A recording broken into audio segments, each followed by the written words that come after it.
Well, now I am going to read a chapter, the first chapter of my book, The History of Thought on Biological Evolution.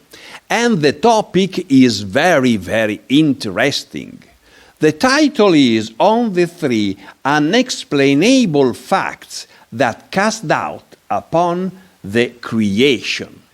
After the two paragraphs, I enter directly in the first unexplainable fact.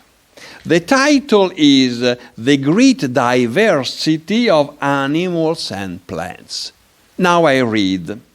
When the first navigators began exploring distant lands, they ran up against nature's unfathomable variety, excuse me for my English, whether they set foot from the Americas to the tropical island to distant Australia, they came upon extraordinary flora and fauna, much different from those of the old world.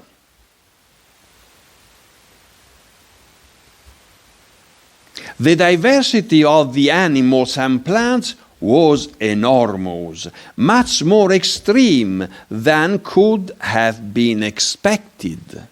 How is it possible that the Creator had produced so much variety?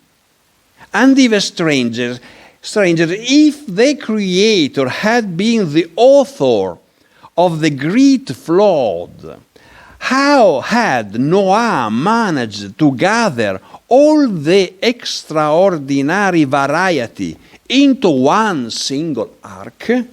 And further, how was it possible to nourish all the animals and plants on the ark? Did they eat one another, or fast throughout the duration of the flood? Perhaps God did not create the world in one single instance, and as was written in the Old Testament. Perhaps he had to resort to successive creation. But if that was the case, the Old Testament had left out a part of the truth, or even worse, related something that was false. Now the paragraph continues, but now we make a jump and we go into the second unexplainable facts. The patent injustices. Tradition thought that God was good and just, but reality would appear to demonstrate the contrary. Aristotle wrote that nature does nothing in vain, and the Christians took this affirmation as their own, giving it an otherworldly connotation. Nature was a divine design where nothing was left to chance, where all was perfect and everything had a purpose, a reason. The finalistic theological conception derived from the fact that God had created the world throughout an act of free will. According to Thomas Aquinas, from such a concept of creation, important consequences derived regarding how to understand the created world.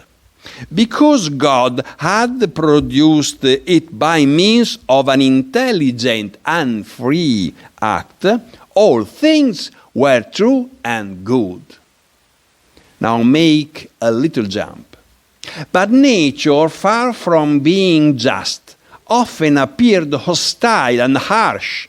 Natural cataclysms, hurricanes, earthquakes, eruptions, etc., struck defenseless populations without motivation of punishment for act committed.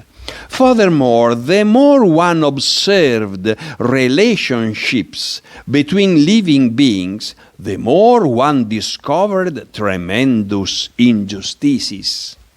Where was the justice in a parasite that tormented its victims? How could there be goodness in the killing of siblings, as does the stronger eaglet of the crowned eagle? Now make another jump and go into the third unexplainable facts. 1.5 is the name of the paragrapher. The presence of fossils embedded within rocks. What then could be said about fossils?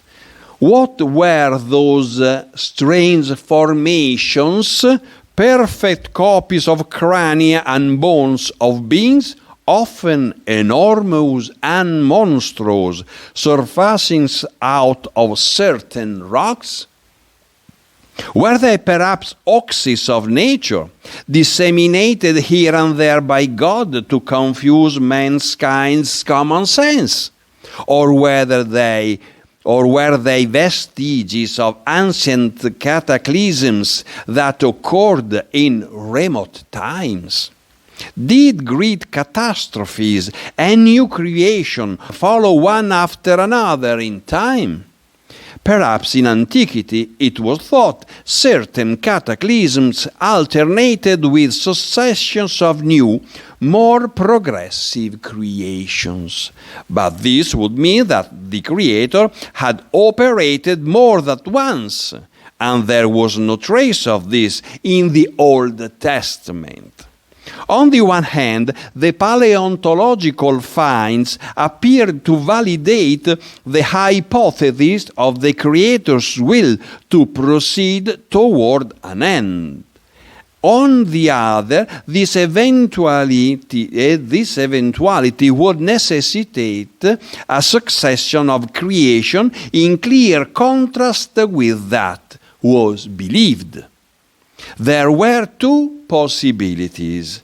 Either mankind had been deceived by God, or there existed a different explanation capable of reconciling what was being discovered with the revealed truth.